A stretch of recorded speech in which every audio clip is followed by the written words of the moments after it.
넘치게 되시기를 소원합니다. 명절에 특별히 여러분들이 음식을 준비하고 부지런하게 여러 일들을 준비하셨을 텐데, 가장 그 출발은 여러분의 집을 청소하는 일이었을 것입니다. 누군가 손님이 올 때 우리가 집을 청소하고, 또 여러분들 자녀들이 이렇게 집에 오신다고 하니까 우리 어르신들도 그 몸이 불편하신데도 집을 깨끗하게 청결하게 하려고 애를 쓰는 모습을 보았습니다. 신방할 때마다 여러분들이 또 정성껏 이렇게 신방을 준비하시고 또 청소도 하시고, 주의 종을 여러분들이 모시는 것이 아니라 제가 가서 말씀을 전할 때 우리 주님께서 여러분의 가정마다 임재하시고 함께 하실 줄로 믿습니다. 주님을 여러분들이 영접하시고 또 말씀 안에서, 기도 안에서 여러분들 가정이 세워지게 되기를 바랍니다. 누구나 깨끗하고 청결한 것을 좋아합니다. 그래서 길거리도 깨끗하면 좋은데 수원이 굉장히 깨끗한 도시입니다. 그런데 종종 이렇게 뉴스에 보면 어떤 사람이 쓰레기를 버리지 말아야 될 곳에 버리게 되면 거기에 다른 사람들이 또 쓰레기를 금방 버려서 그 거리가 아주 지저분하게 되고 냄새가 나는 그런 일들도 있습니다.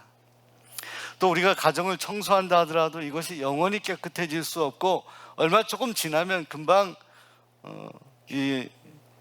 깨끗하지 못한 그런 상태로 다시 돌아가는 일들도 있습니다. 사랑하는 여러분, 그런데 오늘 성경 말씀은 우리 주님께서 팔복의 말씀 가운데 우리가 깨끗하긴 깨끗해야 될 터인데 가장 깨끗해야 될 것이 무엇이냐? 우리 마음이 청결해야 된다, 이렇게 말씀합니다. 우리가 여전히 죄인이고 우리 마음속에 사실 이기심과 탐욕과 또 여러 가지 명예심과 여러 가지 좋지 않은 그런 생각들로 우리가 가득 차 있을 때가 있는데, 어떻게 우리가 마음을 청결하게 할 수가 있겠습니까? 굉장히 어렵고 힘든 과제 같아요. 근데 우리 주님은 약속하시기를 마음이 청결한 자는 복이 있다라고 말씀하셨는데, 그 청결한 자는 하나님을 볼 것이다 라고 말씀하셨어요. 하나님. 구약과 신약에 많은 사람들이 하나님을 만났습니다. 또 그 하나님의 거룩하신 음성을 듣고 하나님의 모습을 보기도 하였습니다. 하나님이 보낸 천사를 환상 중에 보기도 하였고, 그래서 그 거룩하신 임재 앞에 서 있었던 많은 성경의 인물들처럼 우리도 마음이 청결하면 그 하나님을 볼 수 있다라고 그렇게 말씀하셨어요. 참 어려운 과제인데요, 그러나 이 명절을 위해서 우리가 어렵고 힘들지만 우리가 한 걸음씩 한 걸음씩 주님 말씀 붙잡고 앞으로 나아가야 할 줄로 믿습니다. 어저께인가요? 우리 아시안게임 이번 명절에 하게 되어서 탁구 경기를 잠시 이렇게 보게 되었는데, 남자 복식에 출전했던 임종훈, 장우진 선수가 있는데, 이 두 선수가 이 인도의 복병인 굉장히 잘하는 선수들을 만나가지고 거의 지다가 2대2 세트 스코어를 만들었는데, 마지막 3세트에 1대6, 6대1로 지고 있었어요. 그런데 여러분, 11점 되면 탁구가 끝나는데 6대1로 지고 있었는데요, 나중에 역전을 하더라고요. 근데 더 놀라운 것은 저 선수 가운데 한 선수였던 장우진 선수, 오른쪽에 있었던 선수가 얼마 후에 또 남자 단식 8강 경기를 하더라고요. 근데 일본 선수, 여러분 일본하고는 가위바위보 해도 이겨야 된다 그런 생각 아니고 우리 민족 생각들 아닙니까? 근데 가위바위보가 아니라 명절에 일본 선수하고 이렇게 탁구를 하니 얼마나 부담이 많았겠습니까? 그런데 4세트를 이겨야 되는데요, 처음 3세트를 다 지더라고요. 근데 저 일본 선수가 세계 4등인 선수예요. 여러분, 이번 아시안게임은요 세계 선수권이 아닌 올림픽이 아니기 때문에 세계 4위라고 하면 거의 아시아에서는 1등 이렇게 하는 거예요. 1, 2등 하는 거예요. 근데 저 장우진 선수가 3세트를 지더니 1세트를 따더라고요. 그래서 야, 체면은 세웠다 이런 생각을 하게 되는데, 여러분, 1세트가 아니라 그 다음 세트 때 따서 3대2가 되고요, 그리고 또 1세트를 따서 3대3이 됩니다. 근데 이 3대3이 되는 이 세트에서요, 듀스까지 가서 10대 10이 되면 2점을 먼저 내야 되는데 17점인가 18점까지 가요. 그래서 그 세트를 이기고 마지막 4세트에서 3대 3인 2세트 마지막 4세트에서 이겨야 이기는 건데 이겼을까요? 졌을까요? 잘 아시네요. 제가 지면은 설교 때 이런 얘기를 안 합니다. 할 수가 없어요, 여러분. 이 스포츠가 우리에게 기분을 좋게 해야 되는데 스트레스 주게 하면 안 되잖아요. 근데 4대 3으로 이겨요. 저는 이 스포츠 경기를 보면서 사실은 어제 설교 준비를 이렇게 해놓고 마무리하면서 이 선수 생각이 난 거예요. 우리도 지면 안 된다. 근데 여러분, 탁구 선수들은 아무리 잘해도 질 수 있습니다. 내가 실력이 모자라고 상대 선수가 워낙 잘하면 내가 잘한다고 해서 꼭 이기는 것은 아닙니다. 근데 어제의 경기를 보면서 제가 느낀 것은 마지막 포기하지 않고 끝까지 최선을 다하는 모습을 보게 돼요.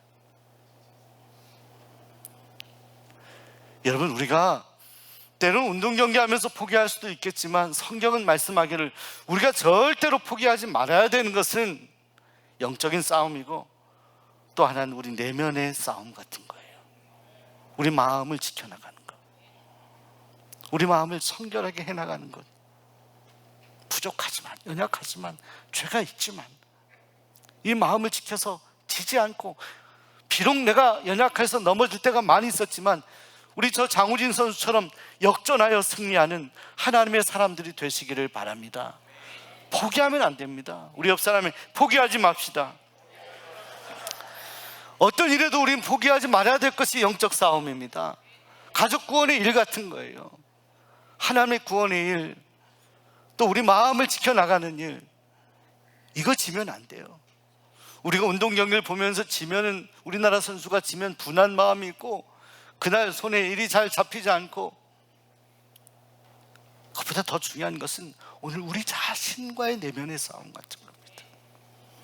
여러분, 저는 오늘 우리 주님이 우리에게 하셨던 축복의 말씀, 마음이 청결한 자는 복이 있다 말씀했는데, 청결한 자들이 많이 있죠. 그런데 하나님을 볼 것이다 라고 약속하신 그 말씀을 성취했던 한 사람을 소개하고 싶어요. 그 약속을 받았던 나다나엘이라고 하는 사람입니다. 여러분, 나다나엘은요, 다른 신약 성경에는 바돌로메라고 등장하는 같은 사람으로 보고 있습니다. 신약학자들은 예수님의 직계 제자가 되었습니다. 근데 그가 처음부터 예수님의 제자였던 건 아닙니다. 요한복음 오늘 말씀을 보시게 되면 빌립이 친구였는데 빌립이 예수님을 만나고 이 나다나엘에게 메시아가 오셨다, 예수님을 증거하니까 이 나다나엘은 처음에 예수님을 거절하거든요. 빌립이 가자라고 합니다. 그 나사렛에서 뭐 선한 일이 나겠느냐라고 그렇게 말하면서 그렇게 예수님 만나는 것을 거부하던 이 나다나엘에게 친구 빌립이 가보자, 예수님 한번 보자. 그 나다나엘이요, 근데 빌립을 따라 나섭니다. 이게 나다나엘입니다. 여러분, 성경에요, 이 나다나엘이도 예수님의 직계제자가 결국 되었다라고 우리가 생각하는데, 예수님의 제자들은 제자가 되었던 조건은 다른 것이 아니었어요. 주님이 부르셨을 때 오래 생각하지 않는, 오래 망설이지 않았다는 거예요. 우린 제자가 되는 것이 굉장히 복잡하고 굉장히 지적인 많은 과정을 거쳐야 되고 굉장히 성숙한 과정을 거쳐야 된다고 생각을 합니다. 근데 처음 주님의 제자가 되는 입문의 시간은 그렇지 않아요. 내 마음에 그런 결단이 왔을 때 아주 단순하고 솔직하게 나아가는 거예요. 마음이 청결한 자, 여러분, 저는 나다나엘이 마음이 청결한 자라고 보는데요, 그는 정말 단순하고 솔직한 사람이었어요. 사랑하는 여러분, 그 나다나엘이 주님께 가까이 갔을 때 주님이 그를 만나게 되시죠. 주님이 보시고 이 나다나엘 초면 같은 사람인데 이렇게 말씀하세요. 이 사람이 참 이스라엘 사람이고 간사한 데가 없다, 이렇게 말합니다. 이미 그의 마음 중심을 주님은 알고 계셨어요. 여러분, 이런 속담이 있잖아요. 10길 물 속은 알아도 한 길 사람 속은 잘 모르겠다, 그럴 때가 있어요. 뻔히 이렇게 얼굴 보면서 살아도 우리 다른 사람 마음속을 잘 모를 때가 많이 있어요. 나중에 보면 그 사람이 그렇게 생각했던 거구나, 이렇게 생각. 미로같이 복잡한 마음을 가지고 안개 속 같은 그런 마음이 아니라 이 나다나엘은 아주 투명한 사람이었어요. 아주 깨끗한 사람, 단순한 사람, 솔직한 사람. 그 나다나엘 보시고 주님은 참 이스라엘 사람이다, 간사한 데가 없다. 이 간사하지 않다라는 것은요, 두 마음이 없다는 거예요. 이랬다 저랬다 하지 않고 올곧은 사람이다, 이런 말이에요. 여러분, 전 세계에서 가장 깨끗한 호수가 바이칼 호수라고 하는데요, 이 러시아에 있는 호수인데, 저 호수가 굉장히 수백 미터의 수심을 가진 호수, 깨끗한 호수라고 하는데요, 심지어는 저 호수가 얼마나 깨끗하냐면 밑에 50m 정도까지는요, 밑에 물고기도 보이고 아주 투명하게 이 호수 밑을 볼 수 있을 정도로 깨끗하다고 합니다. 저 물을 가만히 보면서, 여러분, 우리 주님이 원하시는 청결한 마음은 바로 저입니다. 안 해도 볼 수 있는 사람. 이렇게 머리가 복잡하게 저 사람이 어떤 생각 가질까 이렇게 복잡한 그게 아니라 아주 단순한 거예요. 주님의 제자들은요, 사실은 부름을 받았던 제자들이 바로 이 단순성이 있었어요. 솔직함이 있었어요. 바로 이 나다나엘이 그런 사람이었어요.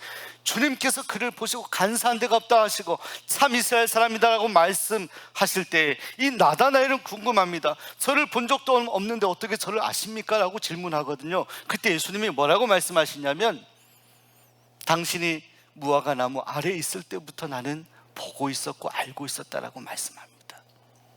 여러분, 당시 이스라엘 사람들에게 무화과 나무는 잎이 무성하고요, 거의 이 잎 때문에 잎이 푸르르고 무성해서 이 이스라엘 사람들이 종종 무화과 나무 아래에 있다라고 표현하면 그것은 사람들이 아니라 조용히 아무도 보지 않는 곳에서 하나님께 기도하거나 묵상하는 그런 일을 무화과 나무 있다라고 표현했다라고 합니다. 여러분, 성 어거스틴도요, 그의 고백록에서 이렇게 고백했어요. 나는 홀로 조용히 통곡하고 싶었습니다. 나는 알지 못하는 사이에 무화과 나무 아래에 엎드렸고 눈에서는 눈물이 폭포수처럼 흘렀으니 그것은 하나님이 기쁘게 받으실 신령한 제사가 되었습니다. 무화과 나무, 사람이 모르는, 하나님만이 아는 그런 어떤 일, 기도, 선행을 나다나엘이 했었던 사람으로 성경은 간접적으로 우리 주님의 말씀을 빌어서 말씀하는 거예요. 은밀한 가운데. 여러분, 우리 마음을 다 사람들에게, 나의 가족들조차도 모르는 나의 마음이 한켠에 있을 수도 있습니다만은, 그러나 그런 마음 한켠에 있는 생각까지도 다 아시는 분이 우리 주님이시죠. 적어도 우리가 주님 앞에는 나의 아프고 나의 힘든 마음을 내어놓고 그것을 쏟아놓을 수 있느냐? 마음이 청결한 사람은 가능하다는 거예요. 사람 앞에서가 아니라 내가 하나님 앞에서 하나님께 말씀드려야 될 것을 드리고 내가 하나님 앞에 고백해야 될 것을 고백할 수 있는 사람. 자, 여러분, 이 나다나엘을 본 적도 없는 우리 주님께 그를 칭찬하셨어요. 너는 그런 사람이다. 당신은 그런 사람입니다. 무화과 나무 아래 있을 때부터 나는 당신을 알고 있었습니다 라고 했을 때, 이때 나다나엘 마음속에 뭔가 통하는 것이 있었습니다. 뭉클한 것이 있었어요. 사람들이 다 모르는 일이었지만 이분이 자신의 은밀한 것까지 다 알고 있는 분이라는 것을 알고 나다나엘이 주님 앞에 고백하게 됩니다. 당신은 하나님의 아들이시요 당신은 이스라엘의 임금이십니다. 이 고백을 합니다. 이것은 마치 베드로가 주는 그리스도이시요 살아계신 하나님의 아들이십니다라고 고백한 것과 비슷한 위대한 고백이었어요.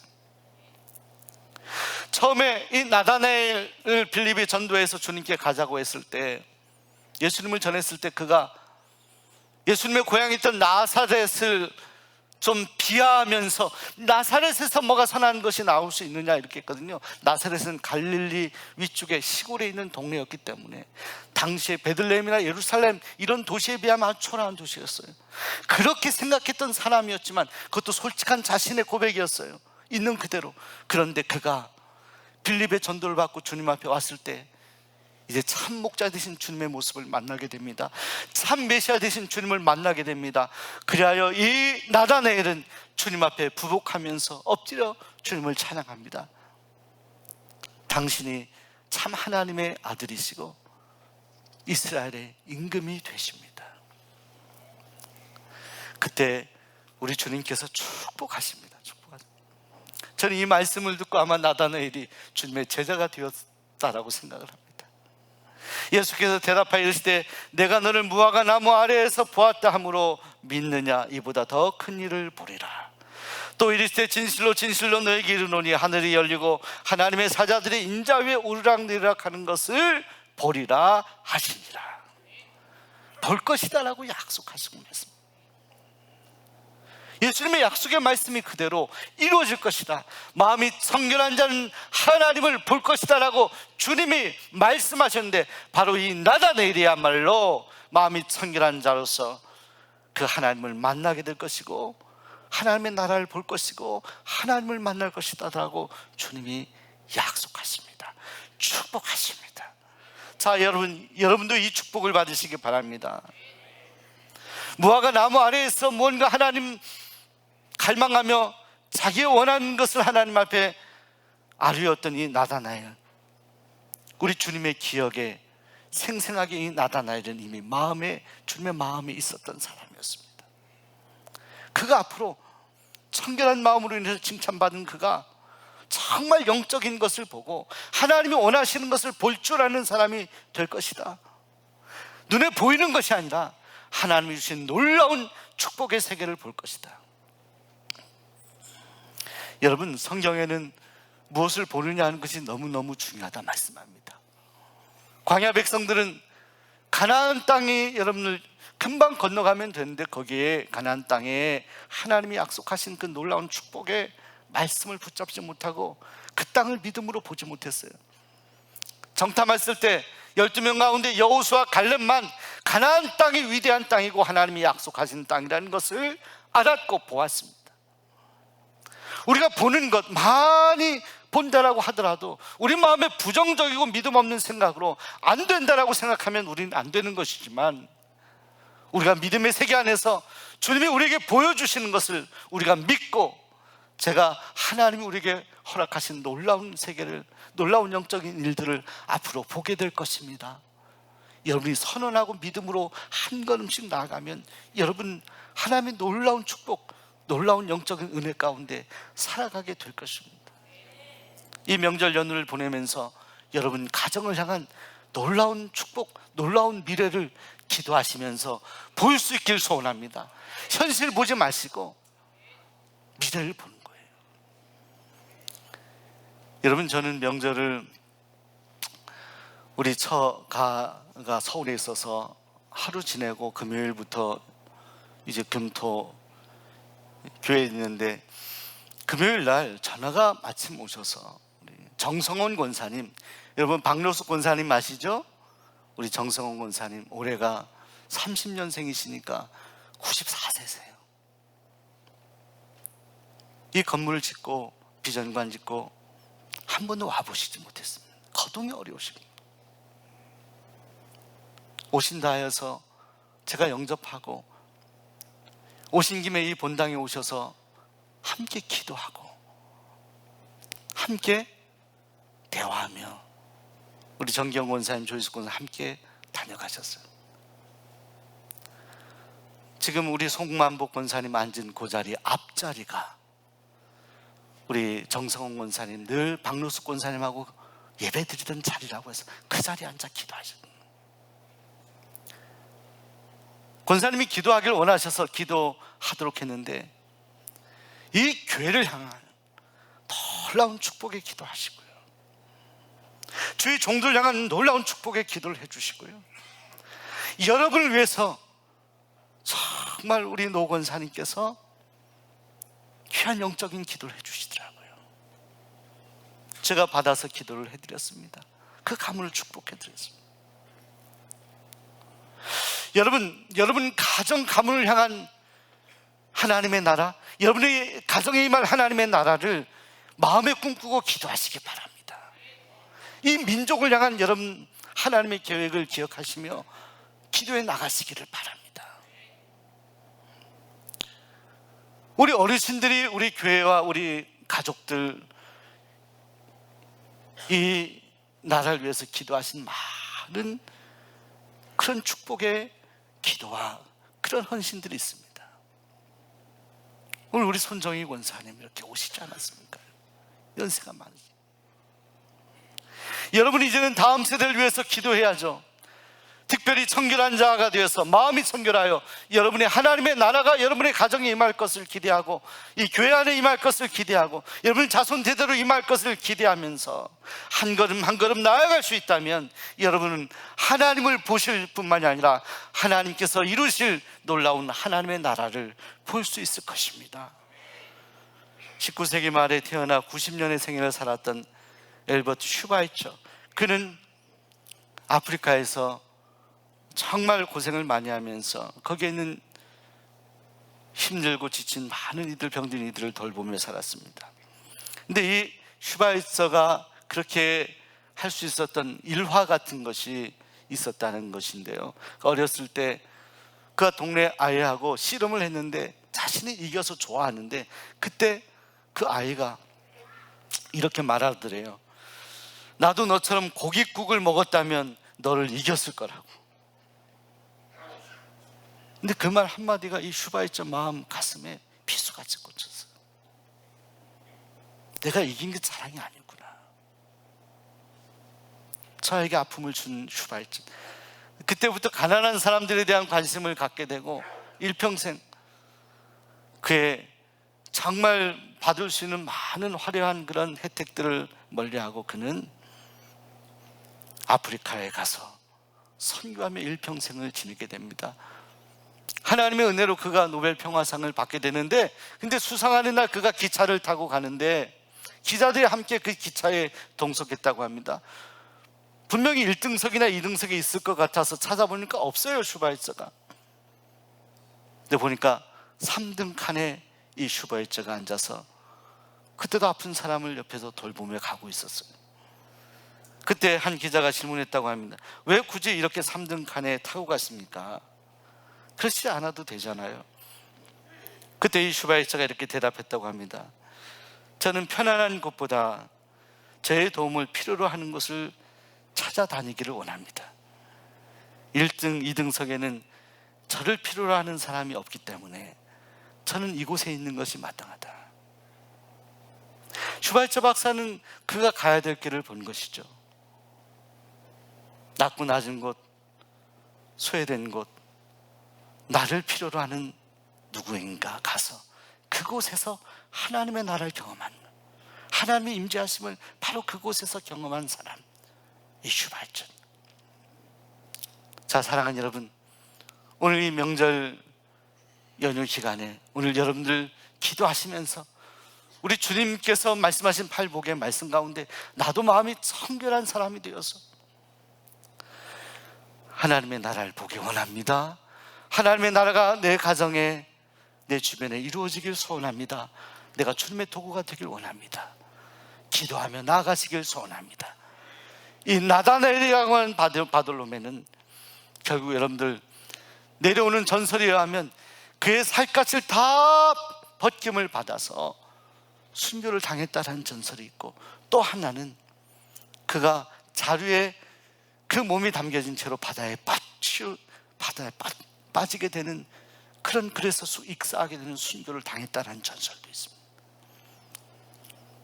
마음이 청결했던 이 나다나엘은 결국 주님과 함께 영원한 나라, 그 천국을 하나님의 축복을 얻게 되었지만 그는 끝까지 청결한 사람으로 주님이 주신 사명을 감당하였습니다. 이 놀라운 하나님의 사람 나다나엘처럼 우리도 마음이 청결하여 하나님을 보고 하나님 나라를 이루어가는 축복의 사람들 되시기를 소원합니다. 기도하겠습니다. 하나님,